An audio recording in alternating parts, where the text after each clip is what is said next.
Venez vous amuser aujourd'hui comme on s'amusait hier. Au village québécois d'antan à Drummondville. Allô tout le monde, j'espère que ça va bien. Alors aujourd'hui, je vous fais une vidéo sur le village québécois d'antan de Drummondville. Je suis tellement contente de vous faire cette vidéo-là. J'avais hâte de la faire. Puis comme vous le savez, je travaille au village québécois d'antan de Drummondville depuis déjà 3 ans. Donc c'est ma 3e été.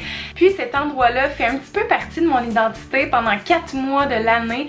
À chaque année depuis 3 ans. Donc c'est vraiment quelque chose que j'affectionne énormément. Puis c'était très important pour moi de vous en parler dans le cadre d'une vidéo. Donc dans la vidéo que vous allez écouter, je vais essayer de vous parler un petit peu de ce que je fais au village, mais aussi de tout ce qui est bon à savoir pour vous qui allez peut-être venir visiter le village éventuellement. Puis je vous invite aussi à rester jusqu'à la fin de la vidéo parce que je vous réserve une belle surprise.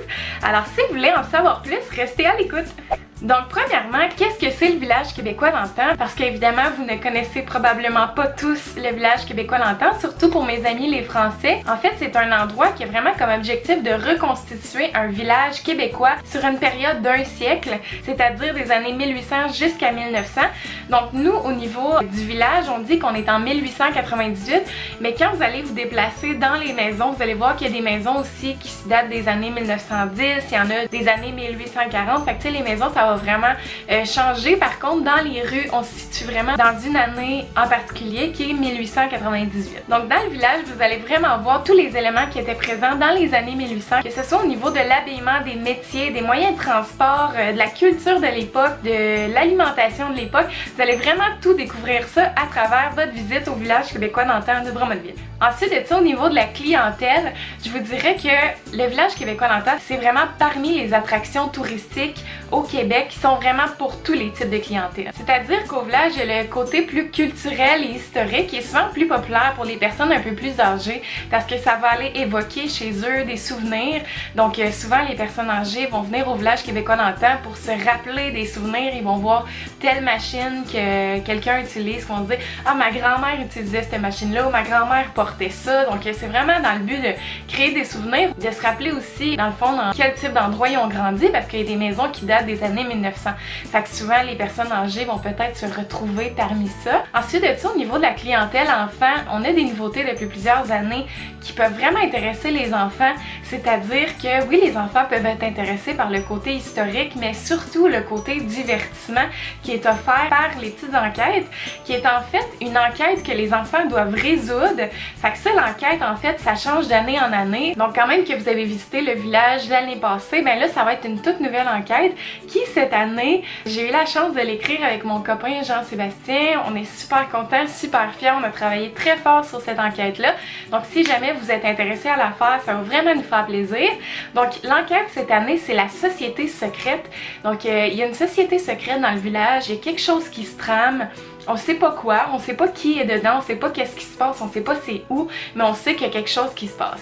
Fait que là, ça va être votre rôle à vous, en tant que visiteur, avec votre journal de l'enquête, pouvoir résoudre l'énigme, découvrir en fait qui fait partie de la société secrète puis qu'est-ce qui se passe. Vous allez être invité en fait à interroger les personnages qui vont se trouver au village québécois d'antan. Il va y avoir aussi des boîtes à indices pour en fait vraiment résoudre l'enquête. Donc ça, c'est vraiment très populaire chez les enfants. Pendant que les parents vont visiter les maisons, mais les enfants, eux autres, sont super impliqués dans l'enquête puis ils se sentent très importants. Puis c'est ça le but aussi. On a aussi un parc de jeux d'eau qui s'appelle la bassine. Donc dans les journées de chaleur, ça fait du bien d'envoyer les enfants là. Vous pouvez pique-niquer en famille, c'est vraiment super intéressant. Puis il y a aussi des scénettes théâtrales qui vont être présentées dans le village 2 fois par jour, dans lesquelles vous allez avoir plus d'indices sur la société secrète, sur l'enquête, mais aussi il va y avoir d'autres choses comme les nouvelles du village et tout. Donc ensuite de ça, en ce qui concerne mon rôle à moi au village québécois d'antan, moi j'ai été engagée au village comme comédienne pour interpréter un personnage d'époque. Donc moi, mon rôle, c'est vraiment de participer à la création d'un univers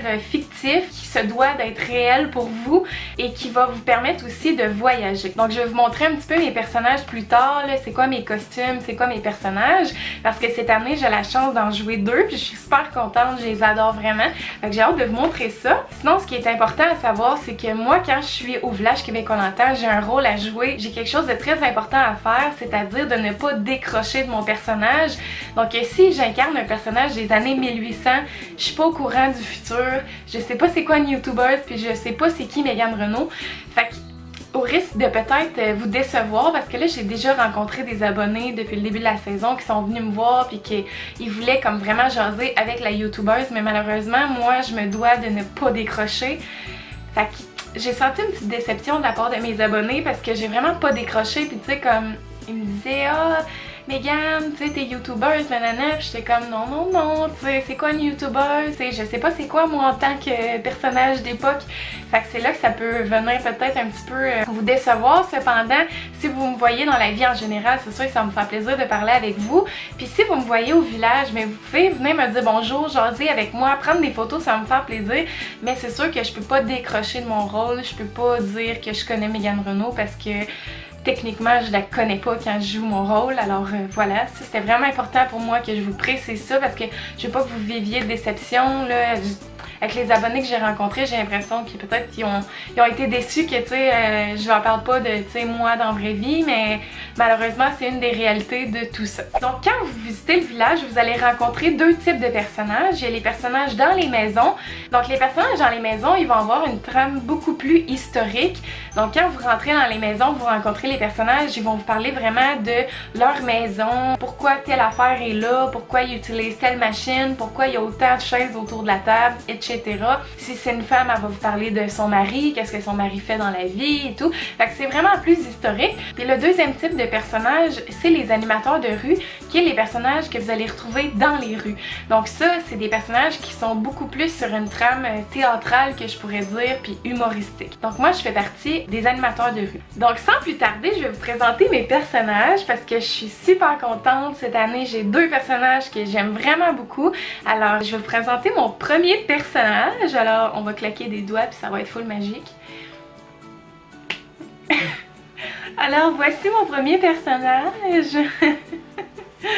Je vais vous montrer mon costume.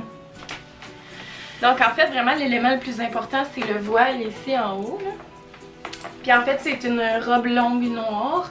Puis normalement, j'ai mon chapelet aussi. Alors, pour ce qui est de mon costume, dans le fond, j'enfile comme une espèce de bandeau. Après ça, j'ai ça ici qui est comme une trappe là, un peu avec le voile. J'ai ma petite bavette ici, là, j'emploie vraiment pas les bons termes, là, mais en tout cas, j'ai comme une bavette de même. Puis là, ça c'est drôle parce que mettons quand il y a beaucoup de vent, ben ça part de même, puis là je vois rien, fait que je suis comme aveuglée. Là, Jean-Sébastien me disait, quand t'auras ça dans le vent, tu diras oh mon Dieu, je suis aveuglée par le Christ. Je vais laisser mon personnage se présenter lui-même. Bonjour, bonjour. Mon nom est Sœur Marion de la Résurrection et je viens de la congrégation de Sherbrooke, les petites sœurs de la Sainte Famille. Oui, alors Marion, elle est plus sophistiquée dans son langage car c'est une sœur. Elle est très axée sur la religion, bien sûr. Elle passe son temps à faire des prières, à réciter son chapelet. Et puis, elle aime aussi beaucoup montrer aux gens dans les rues comment réciter les chapelets. Alors, Sœur Marion est au village étant donné qu'elle fait des travaux domestiques et qu'elle vient apporter aide aux gens du village. Alors voilà, c'est cela, c'est ce qui consiste au personnage de Sœur Marion de la Résurrection. Fait que c'est ça, c'est mon personnage de Sœur Marion. Ça m'a fait bien rire cette semaine parce que les visiteurs essaient tout le temps de nous piéger un peu. Une visiteuse qui me dit c'est quoi votre petit nom à vous? Je dis Sœur Marion de la Résurrection. Puis là elle me dit vous êtes de quelle congrégation? Puis là, elle pense que je saurais pas de quoi répondre. Là, je suis comme, les petites sœurs de la Sainte Famille de Sherbrooke. Là, comme, ah, vous êtes une vraie sœur? Là, je dis, bien sûr, bien sûr. Fait que là, elle dit, ah, je pensais que vous jouez un personnage. Là, j'étais comme, non, non, non, je suis bien une sœur. Puis souvent, les visiteurs aiment vraiment ça, essayer de nous faire décrocher. Là. Fait que tu sais, comme, ah, est-ce que vous étudiez en théâtre pour jouer des personnages ici? On est comme, non, on n'étudie pas en théâtre, on vit ici, tu sais. Fait que là, je vais vous présenter mon deuxième personnage sans plus tarder. Alors, voilà mon deuxième personnage. Alors, je vais la laisser se présenter elle-même. Ben bonjour, j'espère que vous allez bien. Mon nom, c'est Emilienne Prévost. Moi, je viens de la grande ville de Montréal. Mon père, c'est Jules Prévost, puis il y a une bien grosse tabagie, hein, bien populaire. Tout le monde va là, puis il fait bien de l'argent avec ça. Mais là, mon père est parti d'un grand pays pour les affaires. Ça fait que moi, je pognais chez ma tante pour l'été. J'étais en vacances ici au village, là, mais j'aime pas bien ça parce que, laissez-moi vous dire que c'est un peu pauvre. Puis moi, ben mon objectif, c'est de marier l'homme le plus riche du Québec, hein. Fait que je penserais pas que ce soit ici que je trouve mon compte, hein. Fait que Émiline Prévost, elle, c'est la petite enfant gâtée, fille de riche, qui ne touche pas aux tâches ménagères, qui aime pas se salir les mains, qui aime pas salir sa belle robe, parce que ses tenues, ils viennent de Montréal, parce que son père a bien de l'argent. Puis elle veut faire honneur à la famille en mariant l'homme le plus riche du Québec. Je vais vous montrer un petit peu plus ma tenue quand je joue Émiline Prévost. J'ai deux robes. Les robes, ils se ressemblent pas mal, fait que je vais vous montrer celle-là. Je porte des bijoux parce qu'on a de l'argent. Puis j'ai comme en dessous de ma robe un espèce de jupon dentelé, fait que tu sais ça rouvre un peu comme ça. Fait que c'est cela pour mon deuxième personnage dans la gang. Alors c'est déjà tout pour ce qui est de ma vidéo sur le village québécois dans le temps. Je vais pas vous en dire plus parce que déjà la vidéo est vraiment longue premièrement, puis deuxièmement ben, je vous invite vraiment fortement à venir nous rendre visite au village. Et sur ce, je vais faire tirer une passe d'un jour pour le village québécois dans le temps. Ça va être vraiment exclusif à mon groupe privé, la gang à Mégane. Fait que si vous voulez participer au concours, il faut vous inscrire sur mon groupe privé. Et le concours va prendre fin vendredi le 22 juin. Fait que c'est vraiment là que je vais tirer la passe parmi ceux qui auront respecté les critères, qui sont d'être sur le groupe et de commenter la publication. C'est vraiment pas complexe. Je vais mettre le lien dans le fond dans la barre d'informations. Et sinon, ben, je vous invite vraiment à aimer, commenter, partager, vous abonner si c'est pas déjà fait. Et nous, on se voit très bientôt dans une prochaine vidéo. Bye bye tout le monde! Ouais! Mais voilà mal à manger, j'ai un bouton sur le bout du nez. Quand je viens pour regarder, je vous dis que ça me fait loucher. Je vous assure, c'est bien souffrant, ça me fait faire du mauvais sang. Je me suis fait une bonne onguent, la guérie n'a pas grand temps. Puis j'en ai sur le bout de la langue qui m'empêche de turluter. Puis ça me fait bégayer, bégayer, bégayer, bégayer.